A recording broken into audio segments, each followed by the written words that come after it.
Hello जय हिंद दोस्तों, मैं रणबीर सिंह स्वागत करता हूँ फिर से आप सभी का आपके परिवार गैलोपर्स कंपटीशन क्लासेस में। तो दोस्तों हम लोग बात करने वाले हैं ये आपका साइंस का है ना, सामान्य भौतिकी का प्रैक्टिस सेट चल रहा था। तो इसके तहत 5 वीडियो आपको अवेलेबल हो गए हैं और ये छठा है, ठीक है। पार्ट 6 हो जाएगा। 25-25 क्वेश्चन सीरीज़ है और ये सभी एग्जाम पॉइंट ऑफ व्यू से काफ़ी महत्वपूर्ण रहेगा, है ना। रेलवे स्पेशल है, समझ लीजिए। बाकी सब एग्ज़ाम छोटे हों बड़े हों, सब एग्ज़ाम के लिए महत्वपूर्ण रहेगा, ठीक है।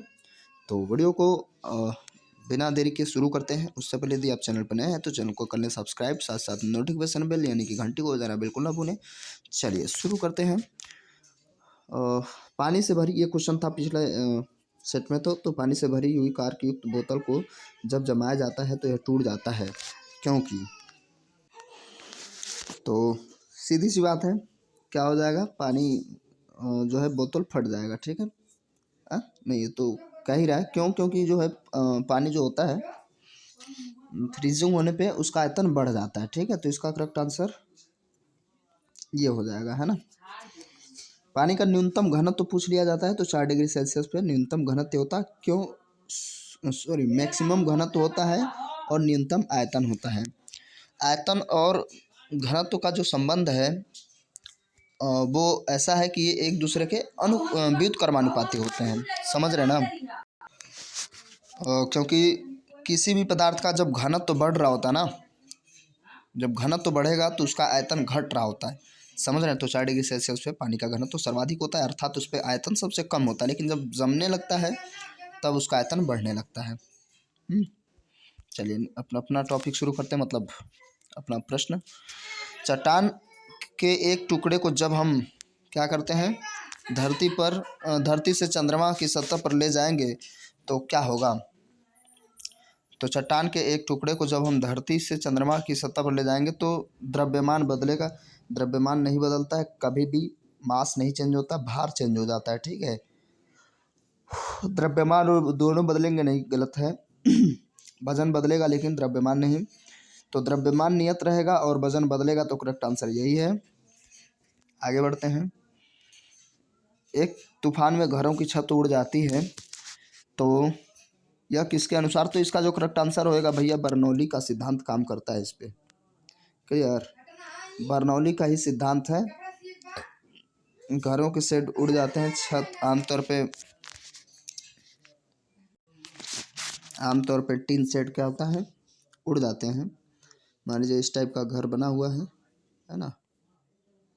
तो ऐसा नहीं है, मान लीजिए इस पे ये दीवारें हैं, तो उसमें क्या होता क्या है, मान लीजिए इस पे हवा ऐसे बह रही है, इधर से हवा बह रही है।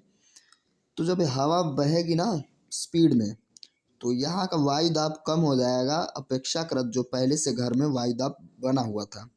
तो इसका वायु दाब ज़्यादा होगा तो ज़्यादा कम की ओर जाना शुरू करेगा। बर्नौली का यह सिद्धांत है। तो क्या होगा, ये छत जो है यहाँ से उड़ जाएगा, क्योंकि यहाँ स्पीड की वजह से ये वायु दाब कम हो चुका है। ये मत समझिएगा कि इधर से धक्का दे के ले जाता है ना, ऐसा नहीं होता है।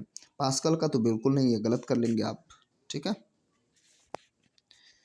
जल में डूबी एक संकरी नली में पानी के ऊपर चढ़ने की जल की केशिका क्रिया समृद्धि का कारण जो होता है, वो सीधी सी बात है, पृष्ठ तनाव होता है। तो ज़्यादा बात नहीं करेंगे इस पे, आगे बढ़े। कोई व्यक्ति बर्फ की सख्त सतह पर कैसे चल सकता है, तो उसे रोलर स्केट्स इस्तेमाल करना चाहिए। ये वो छड़ी होती है, बस इसका करेक्ट आंसर वही हो जाएगा। पृथ्वी की केंद्र पर किसी पिंड का द्रव्यमान क्या होगा, स्थिर रहेगा, शून्य नहीं होगा। बोला है ना द्रव्यमान, भार नहीं बोला, भार बोलता तो शून्य हो जाता, क्योंकि F बराबर mg होता, जो g क्या हो जाता है यहाँ पे 0 हो जाता, क्योंकि केंद्र पे क्या होता है, गुरुत्वाकर्षण शून्य होता है, तो 0 हो जाता। लेकिन यहाँ पे क्या है, केंद्र पर पिंड का द्रव्यमान मास पूछ रखा है ना, तो स्थिर ही रहेगा, तो करेक्ट आंसर दूसरा होगा, है ना। छोटी छोटी चीज़ें देखिए कितना आसान तरीके से क्वेश्चन को गलत करवाने के मूड में है ना। पृष्ठ तनाव की इकाई होती है, तो पृष्ठ तनाव की इकाई न्यूटन प्रति मीटर है, ठीक है। तो करेक्ट आंसर क्या हो जाएगा, न्यूटन प्रति मीटर पृष्ठ तनाव की इकाई है। दिए गए ग्राफ में त्वरण ऐसे ऐसा ग्राफ बन जाए तो बस सीधा सा उसको शून्य कहिए, शून्य कहिए, क्योंकि इसमें क्या होता है, इस ग्राफ में त्वरण जीरो है ना। समय और विस्थापन होता है ना, विस्थापन की दर त्वरण कहलाता है। तो दोनों सेम जा रहा है तो इसमें जीरो हो जाएगा, कुछ नहीं होने वाला है। ऐसा आरेख बने तुरंत जीरो लगाइए, ठीक, बिना समय गंवाए। अश्व यदि एकाएक चलना प्रारंभ कर दे तो अश्वरोही पीछे की ओर। अरे ये क्वेश्चन कितना बार पूछा जा रहा है बताइए। और देखिए छोटा एग्जाम है ना बिहार पुलिस कांस्टेबल के लिए। तो बस में बैठे लोगों को आगे की गिरना, मतलब जब चलना शुरू हो तो पीछे की ओर जाना, या ब्रेक लगे तो आगे की ओर गिरना, ये सारे के सारे कॉन्सेप्ट जो है जड़त्व पर ही काम करते हैं। गैलीलियो का जड़त्व का रूल्स काम करता है। तो यहाँ पे विश्राम जड़त्व हो जाएगा करेक्ट आंसर, जड़त्व आघूर्ण नहीं होगा, ठीक है। तो पीछे की तरफ गिरने का जो चांसेस बनता है, आशंका होती है, वो विश्राम जड़त्व के कारण। जब रुकी अवस्था में तो विश्राम जड़ होगा। दोनों द्रव्यमान के बीच गुरुत्वाकर्षण बल का मान होगा। तो देखिए हमारे पास फार्मूला था F बराबर, ये गुरुत्वाकर्षण वैल्यू का मान पूछा है, तो F बराबर जी m1 into m2 by D square या आर स्क्वायर, जो भी अंतर का मसला हो, समझ रहे हैं। अब देखिए ये मीटर दे रखा है, 10 और 5 दे रखा है, तो हम सॉल्व करना शुरू कर देते हैं, प्रारंभ करते हैं। m क्या हो जाएगा 5 गुणे m2 10 बटे ये क्या हो जाएगा, दूरी का स्क्वायर करेंगे 10 दाम में 100 हो जाएगा, 0 से 0, 5 से कम 5 दूनी 10, तो क्या हो जाएगा g/2। इसका करेक्ट आंसर क्या हो जाएगा g/2। देखिए है क्या कहीं, ये है पहला नंबर ही, देखिए g/2। क्लियर, तो बराबर g/2 हो गया। फार्मूला याद रखिए, इससे क्वेश्चन बहुत बार पूछा जा रहा है, देखिए छोटे छोटे एग्जाम में पूछा जा रहा है। और ठीक है आगे चलते हैं। यदि कोई स्थिर बल किसी वस्तु पर 100 सेकंड के लिए काम कर रहा है, जो वेग का मान 18 से 36 कर देता है, तो बल का मान। तो सबसे पहले हम त्वरण करते हैं, वेग परिवर्तन की दर, वेग परिवर्तन की दर निकालते हैं। तो वेग परिवर्तन क्या हो रहा है, 36 से 18 हो रहा है, तो इसको घटा लेंगे तो 18 ही आएगा। आप बारी बारी करके भी इसको मीटर प्रति सेकंड में कन्वर्ट कर सकते थे, क्योंकि यह सेकंड में है, और डायरेक्ट भी कर सकते हैं बिना संकोच के। तो मीटर प्रति सेकंड 5/18 से हम लोग कन्वर्ट कर लेते हैं किलोमीटर प्रति घंटे को, तो 5 सेकंड हुआ। अगर आप 18 का अलग और 36 का अलग करें, तो 36 का करेंगे तो उसका आप देख पाएंगे कि 36 गुणे 5/18, तो आप देख पा रहे हैं 18 दूनी 36, 5 दूनी 10, तो 10 और 5 फिर घटाएंगे तो 5 ही बचेगा। तो डायरेक्ट मैं इसको घटा करके ही निकाल लिया हूँ, तो 5 आ गया। और तो क्या त्वरण क्या आता है, वेग परिवर्तन की दर, तो यहाँ पे 1/20 त्वरण आ गया। अब 1/20 त्वरण याद रखिए। फिर इसको मैं बल पूछ रहा है, F बराबर क्या होता है ma, ये क्या हो गया, इसको कलर लेना पड़ेगा, कलर तो ठीक है, हाँ F बराबर ma त्वरण, ठीक है। तो यहाँ पे मास के लिए हमें क्या करना होगा, इन दोनों का जो अंतराल आया था वही वाला हमें लेना पड़ेगा। तो ये हो जाएगा 5 और गुणे, यहाँ समझने वाली बात है, वहीं पे आपको डाउट होगा, नहीं अच्छा लग रहा ना कलर,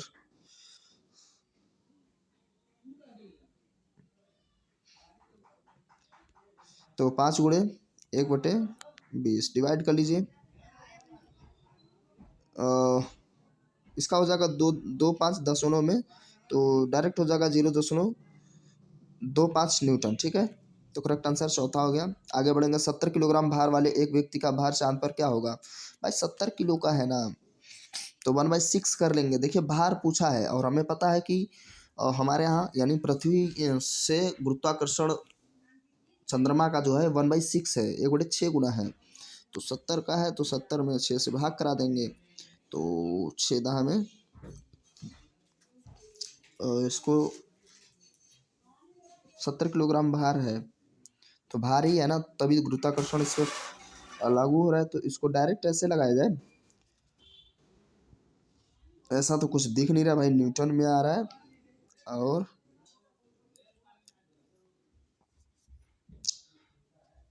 पूरी तरीके से अभी इसका क्या करना पड़ेगा, हम लोगों को पृथ्वी के गुरुत्वीय त्वरण से गुणा कराना पड़ेगा, ठीक है। तो इसको सॉल्व करिए, देखिए कितना अप्रोक्स में आएगा। तो 6 से डिवाइड कर लेते हैं, 6 कम 6, 6 संग 36, 6 कम 6, 6 संग 36 लगभग 16, तो 7 संग 42, 7 कम 7, 7 4 11, यानी कि कुछ ये वाला आने वाला है, ठीक है। दशमलव में ये आता रहेगा, ये पूरी तरीके से डिवाइड किया नहीं हूँ, है ना। तो करेक्ट आंसर ये हो जाएगा। इसको सॉल्व कर लीजिएगा। 70/6 करेंगे तो अभी जो गुरुत्वाकर्षण में चूँकि बाहर जब निकालते हैं हम लोग, F बराबर क्या होता है ma, और हमें यहाँ पे g हो जाएगा। तो हमें g जो है चंद्रमा का पता नहीं है, पृथ्वी का पता है। तो 70 मास हो गया गुणे जो पृथ्वी का त्वरण है उसका 6 मतलब क्या 6वां भाग है, तो 9.8/6 कर लेंगे, समझ रहे हैं, तब सॉल्व हो जाएगा। तो इसको इस तरीके से सॉल्व कर लेंगे। न्यूटन का गति के प्रथम नियम का दूसरा नाम क्या है? तो जड़त्व का नियम है ना। तो करेक्ट आंसर क्या हो जाएगा भाई? गैलीलियो का जड़त्व का रूल भी सेम कहते हैं। तो इधर एक कंप्लीट हो गया।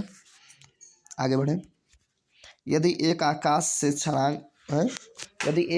छलांग लगाने लगाने वाला व्यक्ति बिना खुले पैराशूट के साथ आकाश से धरती की ओर छलांग लगाता है तो उसका अनुमानित टर्मिनल वेग क्या होगा? तो यानी कि उसका ये देखिए, ये रटना पड़ेगा, ठीक है। तो 200 किलोमीटर प्रति घंटे की रफ्तार से वो आएगा, बस इसको बिना पैराशूट वाला ये याद रखिए। और डेटा भी ठीक है, 200 है ना। तो बस याद रख लीजिए, आगे बढ़ें। एक अंतरिक्ष यान पर पृथ्वी के चारों ओर परिक्रमा करते हुए भारहीन का अनुभव इनमें से किसके कारण होता है? तो देखिए, जब भारहीनता की बात हो रही तो वहाँ पे गुरुत्वाकर्षण क्या होगा? 0 होगा। जब ग्रेविटी नहीं होगी, ग्रेविटी होना यानी त्वरण ना होना, तो वहाँ पे भारहीनता शून्य ग्रेविटी की वजह से होगा। 0 ग्रेविटी हो जाएगी तो भाई भार खत्म हो जाएगा ना, क्योंकि हमें पता है फिर से फार्मूला F बराबर ma या mg। तो g इज इक्वल टू 0, तो m से गुणा कराएंगे 0 ही हो जाएगा। द्रव के किस गुण के कारण लैंप के पलीते में किरासन तेल उठता है? तो ये देखिए, ये सबसे ज़्यादा क्वेश्चन पूछा जाता है। और ये केशिकत्व के कारण, तो केशिका क्रिया होती है। करेक्ट आंसर हो जाएगा पहला। द्रव के किन गुणों के कारण लैंप के, अरे यार ये तो हो गया ना, उड़ते हुए वायुयान में होता है। तो उड़ते हुए वायुयान में ये पूछ रहा है फोर्स कौन सा रहता है? बल। तो देखिए, स्थैतिक और गतिज दोनों ऊर्जा उसमें होती है उस समय, ठीक है। तो ठीक है, आगे बढ़ते हैं। देखिए, सब रेलवे में पूछा हुआ था। आवेग क्या है? सदिश राशि है या अदिश राशि है? तो आवेग जो हो जाएगा आपका सदिश राशि है ना। और मैंने कहा था सदिश राशि में आमतौर पे व या ब का कुछ कॉन्सेप्ट आपको बार बार दिखेगा, तो कुछ जगह पे, हर जगह नहीं फॉलो होता है, बाद में थोड़ा सा जब डीप जाते हैं तो गलत होने लगता है। तो इसलिए मैं पहले बता दे रहा हूँ कि ज़्यादा, हाँ, आप अगर ना हो कुछ तो आप इस पर ध्यान दे सकते हैं कि हाँ व और ब है तो सदिश राशि की ओर आप जा सकते हैं। आमतौर पे ज़्यादा अंदर तक जाएगा तो गलत होगा, नहीं तो गलत नहीं होगा। बल की परिभाषा करने वाला नियम है। बल की परिभाषा न्यूटन का जो गति विषयक, क्या बोला है यार, बल की परिभाषा ना, तो F बराबर ma जो है, यही तो है बल की परिभाषा। और ये कौन सा है? दूसरा है, न्यूटन का गति विषयक दूसरा नियम है। पहला नियम है कोई भी वस्तु अपनी अवस्था में बनी रहना चाहेगी, है ना। और दूसरा जो हो जाएगा, किसी वस्तु पर लगाया गया बल उस वस्तु के द्रव्यमान तथा उसमें उत्पन्न त्वरण के गुणनफल के बराबर होता है, जो ये है। तीसरा हो जाता है क्रिया प्रतिक्रिया का नियम या सम्यक संरक्षण बोल देते हैं। तो कौन सा था? दूसरा नियम, ठीक है। तीसरा वाला इसका करेक्ट आंसर मतलब तीसरा नंबर हो जाएगा। गुरुत्व त्वरण का मान अधिकतम होगा, आमतौर पर ध्रुवों पर ही होता है, तो इसमें कोई संकोच नहीं होनी चाहिए। तो करेक्ट आंसर क्या हो जाएगा? ध्रुवों पर, भूमध्य रेखा पर सबसे कम होता है, ठीक। और क्यों होता है, अगर इसकी भी आपको मतलब लगे कि जाननी चाहिए तो इसका मैं डिटेल्स वीडियो दे दूंगा, आप कमेंट बॉक्स में लिख सकते हैं क्यों होता है ना। बोर्ड पे आपको अच्छे से दिखा के समझा के। यदि m द्रव्यमान का एक पिंड एक समान वेग v से r त्रिज्या के एक वृत्ताकार पथ पर गतिमान हो तो अभिकेंद्र बल होगा। यह अभिकेंद्र बल है, ये फार्मूला पूछ रहा है, कुछ नहीं कर रहा है। तो अभिकेंद्र बल हो जाएगा mv² बाई r, ठीक है। करेक्ट आंसर पहला हो जाएगा, ये इसको याद रखिए। फार्मूला इसका हो जाता है mv²/r। ये हो गया अभिकेंद्र बल का फार्मूला। आगे, एक कटोरे में जल जो पीने लायक है के ऊपर लोहे की एक पतली पिन को तैरा जा सकता है। यह परिघटना किस कारण से हो सकता है? पतली पिन को आप तैरा सकते हैं वो भी पीने वाले जल में थोड़ा सा, लेकिन ये हो भी क्यों सकता है? तो हम जानते हैं पृष्ठ तनाव का ही रूल हर जगह काम में आता है। तो भाई पृष्ठ तनाव की वजह से हम तैरा सकते हैं या नहीं भी तैरा सकते हैं। पृष्ठ तनाव कम या ज़्यादा होगा तो ठीक है तैर जाएगा, नहीं होगा तो यहाँ पे तो कुछ सब समझ नहीं आ रहा। चलिए अच्छा आगे बढ़ते हैं। अब 2 क्वेश्चन और हैं, एक तो खत्म हो गया। ऊर्जा संरक्षण के नियम के अनुसार जब किसी स्वचालित वाहन इंजन में पिस्टन किसी सिलेंडर में गैस संपीड़ित करता है तब निम्नलिखित में से कौन सी घटना घटित होती है? तो यही है सम्यक संरक्षण या ऊर्जा संरक्षण का कॉन्सेप्ट, ठीक है। तो इसमें क्या होता है ना, गैस का गतिज ऊर्जा में वृद्धि होने लगती है। गैस की जो गतिज ऊर्जा है वो बढ़ने लगती है, इसलिए क्या होता है वो धक्का क्रिया प्रतिक्रिया का रोल फॉलो होने लगता है। यहाँ पे गैस भरे गुब्बारे का नाखून की तुलना में सुई से फटना आसान है क्योंकि ये देखिए क्वेश्चन बेसिकली आपको ऐसे ही नॉर्मल सा है तो ऐसे ही क्लियर हो जाएगा, लेकिन फिर भी पढ़ लीजिए। नाखून सुई की तुलना में क्या होती है? अधिक लंबी होती है। ऐसा कोई कॉन्सेप्ट ही नहीं बनता है। नाखून गुब्बारे पर सुई की तुलना में अधिक दाब डालता है। नाखून गुब्बारे नहीं, नाखून कहाँ डाल रहा है भाई, सुई डालती है अधिक दाब, क्योंकि कम क्षेत्रफल पे उसका ज़्यादा फोर्स काम करेगा। सुई गुब्बारे पर नाखून की तुलना में अधिक दाब डालती है, तो यही करेक्ट आंसर होगा भाई। लास्ट क्वेश्चन है, व्यक्ति पृथ्वी की सतह की तुलना में चंद्रमा की सतह पर अधिक ऊंचा क्यों उछल सकता है? क्योंकि वहां पे गुरुत्वाकर्षण कम है पृथ्वी के सापेक्ष। चंद्रमा में गुरुत्वाकर्षण के कारण त्वरण पृथ्वी की तुलना में कम है। तो यही है, दूसरा वाला ही हो जाएगा।